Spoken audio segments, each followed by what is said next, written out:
Drage Domžalke in Domžalci, dober večer. Ponovno smo z vami v tedniku Domžalca, v katerem bomo skupaj pregledali aktualne novice, ki jih za vas pripravlja ekipa spletnega portala domžalec.si.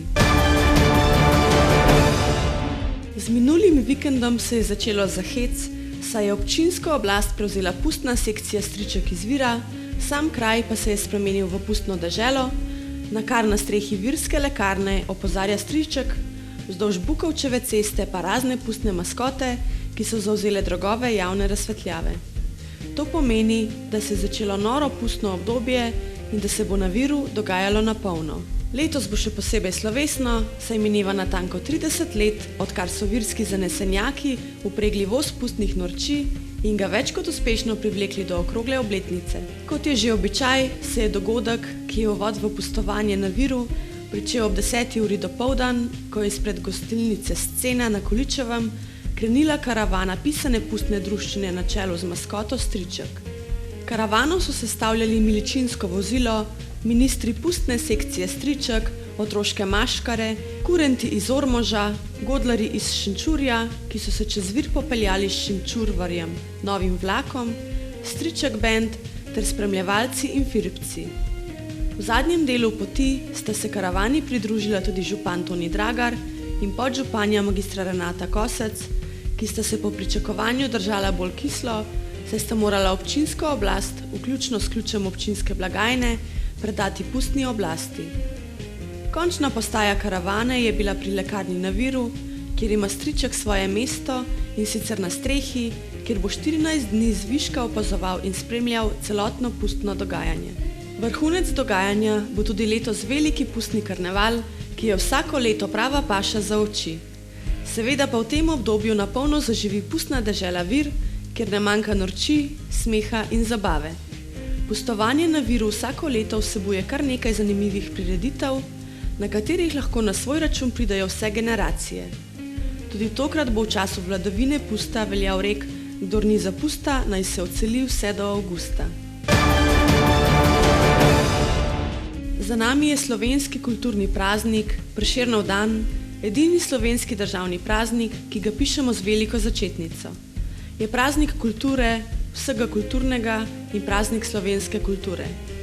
Praznik v čast velikemu pesniku, kot tudi vsem kulturnim ustvarjalcem, so v večini slovenskih krajev obeležili s kulturnimi dogodki in proslavami. Na sam praznični dan pa so na široko svoja vrata odprli tudi številni muzeji, galerije in kulturne ustanove širom po Sloveniji. V Kulturnem domu Franca Bernika Domžale je v četrtek, 6. februarja, potekala slavnostna akademija ob slovenskem kulturnem prazniku, na kateri je bil letos slavnostni govornik Matjaž Brojan, dolgoletni novinar, urednik, publicist, vsestranski kulturni delavec in ohranjevalec naše kulturne dediščine. Slavnostnemu nagovoru je sledil kulturni program z uprizoritvijo gledališke predstave Komedija o artu, Hiše kulture Celje, ki jo je odigral Miha Firšt. Slavnostne akademije so se udeležili župan občine Domžale Toni Dragar, podžupanja magistra Renata Kosec, podžupan Marjan Ravnikar, častni občani, predsedniki krajevnih skupnosti, občinske svetnice in svetniki, predstavniki kulturnih in drugih organizacij ter občanke in občani.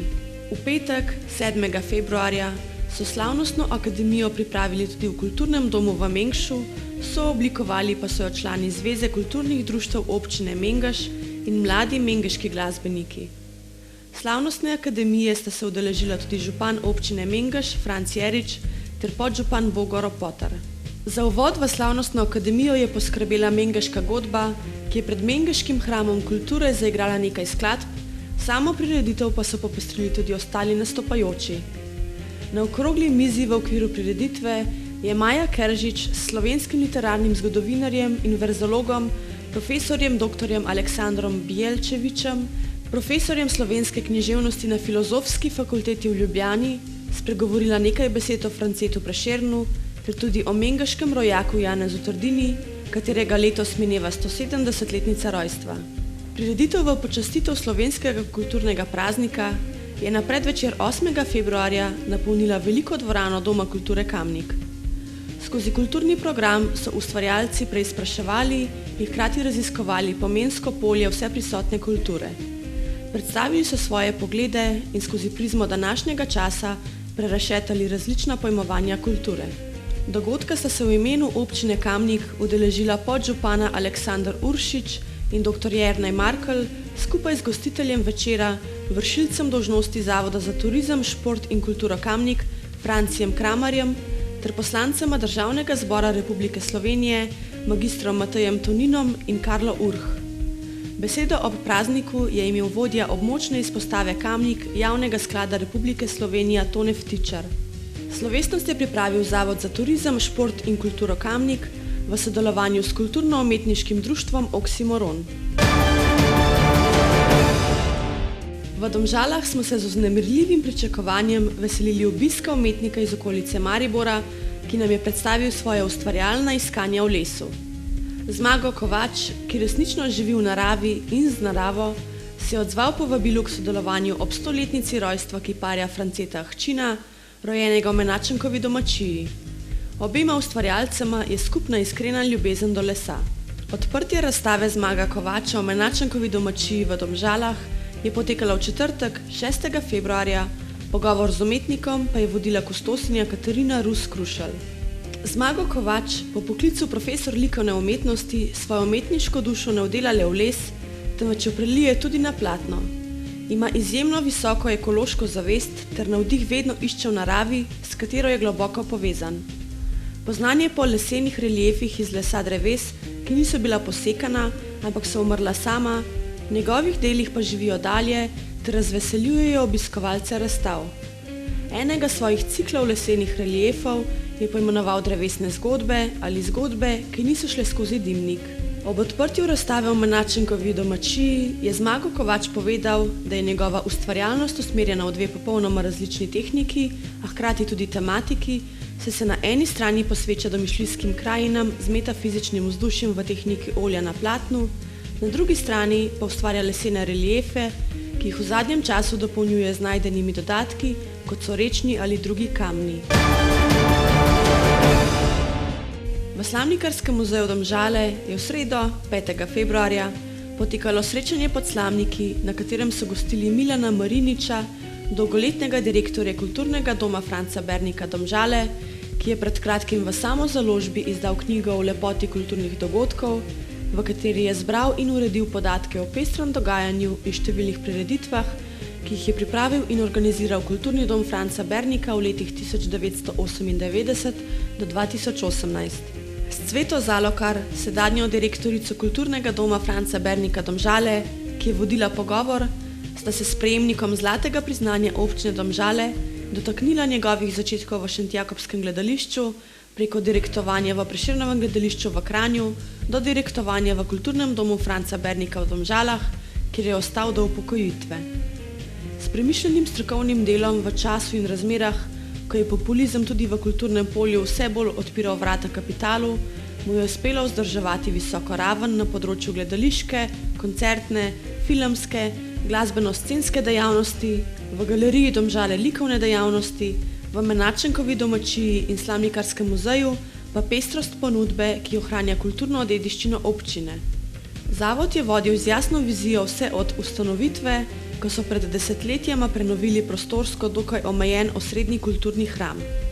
Že takrat smo vedeli, da se v dvorani z manj kot 200 sedeži nikoli ne bo mogoče spogledovati s komercialno uspešno zgodbo in zavestno podprli odločitev, da se z butično kakovostjo prav to slabost lahko izkoristi kot prednost, je poudaril gost večera Milan Marinič.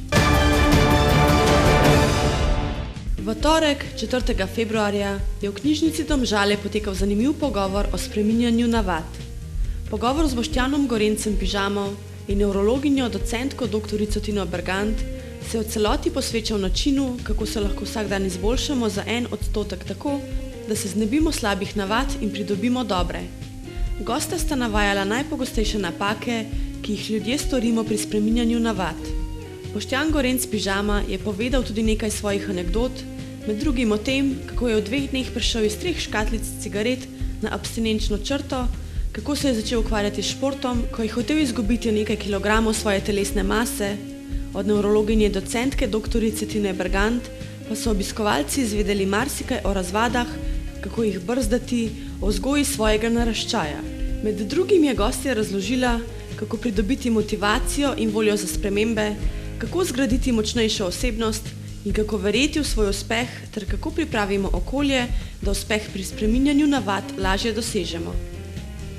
Pogovor je nanesel tudi na knjigo Atomske razvade, ki je luč sveta ugledala pred kratkim.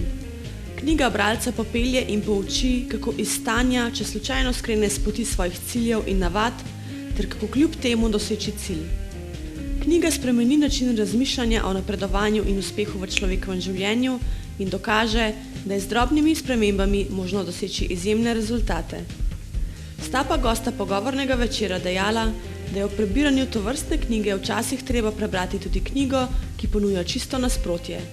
Tako se še lažje naučiš obvladovati svoje razvade in navade, saj imaš pred sabo obe plati življenjskih izkušenj. Spreminjanje navad je proces, ki zahteva potrpljenje in predanost. Domžalec ima v letu 2020 za vas novo presenečenje. Odpiramo novo podstran Odbiti odkriti. Komu je namenjena? Vsem, ki imate skriti talent in bi ga želeli predstaviti širši javnosti, ter si na ta način v prihodnosti morda celo zgraditi kariero. Dobrodošli so vsi vaši podvigi. Opisni, slikovni, grafični, umetniški, zvočni, video ali kakšni drugi obliki. Pridite in si oglejte, poslušajte, se poučite, navdihnite, nasmejte, podelite, odkrite in se razkrite. Za vse umetnike, talente in izvajalce, takšne in drugačne, predstavite se nam, pokažite nam.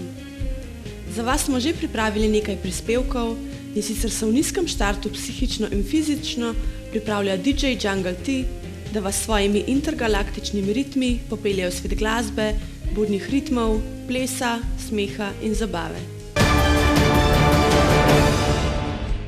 Na spletnem portalu domžalec.si uvajamo tudi novo rubriko o hišnih ljubljenčkih.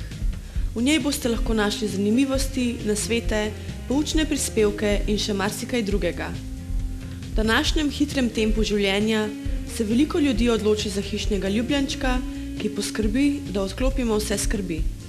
Ker smo na našem spletnem portalu zelo veliki ljubitelji živali, smo se odločili, da objavljamo prispevke tudi na to tematiko. V rubriki Hišni ljubljenčki vam bomo postregli zanimivostmi, nasveti, poučnimi prispevki ter še marsikaj drugega. Vas, naše bralce, tudi vabimo k sodelovanju.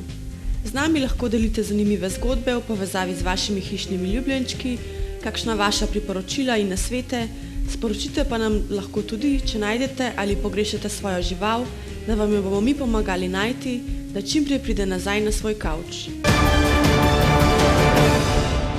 Hvala, da ste bili v naši družbi tudi nocoj.